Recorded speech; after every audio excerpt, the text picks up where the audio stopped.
இன்றைக்கி நம்ம 1 பாட் சாம்பார் சாதம் எப்படி செய்து பார்க்கலாமா? அது ஃபஸ்ட்டு நெய் ஊற்றிக்கலாம், கொஞ்சம் எண்ணெய் ஊற்றிக்கலாம், தாளிப்புக்கு கடுகு, சீரகம், உளுந்து சேர்த்துக்கலாம், அப்புறம் கருவேப்பிலை, கொத்தமல்லி சேர்த்துக்கலாம், தக்காளி, வெங்காயம், பட்டை மிளகாய் சேர்த்து நல்லா மிக்ஸ் பண்ணிக்கலாம். அதுக்கப்புறம் உங்களுக்கு ஏதாவது பிடிச்ச வெஜிடபிள்ஸ்லாம் போட்டுக்கலாம்.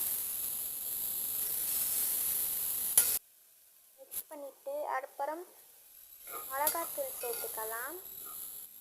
உங்களுக்கு தேவையான அளவு உப்பு சேர்த்துக்கணும், மிக்ஸ் பண்ணலாம். அதுக்கப்புறம் கரைச்சி வச்ச புளி தண்ணி ஊற்றணும். அப்புறம் அரிசி போட்டுக்கலாம், தண்ணி ஊற்றிடலாம். அப்புறம் லாஸ்ட்டாக சாம்பார் பொடி சேர்த்துட்டு நல்லா மிக்ஸ் பண்ணிக்கலாம்.